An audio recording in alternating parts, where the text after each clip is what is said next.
Leggo in positivo le parole del Presidente del Consiglio Gentiloni. Non mancheremo di fare la nostra proposta nell'alveo della Costituzione. Il governatore del Veneto Luca Zaia accoglie con soddisfazione l'apertura del Premier Gentiloni oggi in Veneto a proposito della trattativa per l'autonomia dopo il risultato del referendum.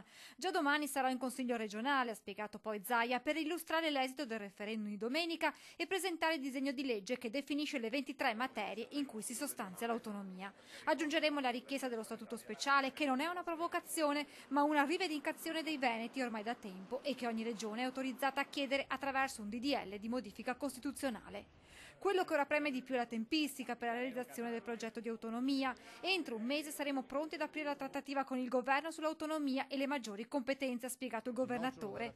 Tempi dunque che il Presidente del Veneto auspica brevi, come aveva detto ieri nel corso della trasmissione 20 e 10. Penso che il governo, con i dovuti confronti, le dovute riflessioni, potrà firmare l'intesa con il Veneto e dire: noi andiamo a votare, ma prima ci siamo tolti come si può dire, l'impegno con i cittadini del Veneto e quindi firmiamo l'intesa. E di tempistica ha parlato anche il sottosegretario agli affari regionali Gian Claudio Bressa. Il problema dei tempi non è nostro, noi siamo pronti a trattare anche da domani. Dobbiamo avere una legge approvata o deliberata dalla regione, la Lombardia e il Veneto non l'hanno. Nel momento in cui lo fanno siamo disponibili da subito. Dipende poi dalle proposte che faranno loro, ha sottolineato Bressa. E sono proprio le richieste avanzate dal governatore Zaia all'indomani del referendum, in primis l'inserimento del Veneto tra le regioni a statuto speciale, a non piacere a Roma. Il Veneto ha la possibilità di chiedere questa particolare autonomia, ma deve chiederla in maniera seria. Fintanto che continua a dire che le materie sono tutte 23 e che chiede i 9 decimi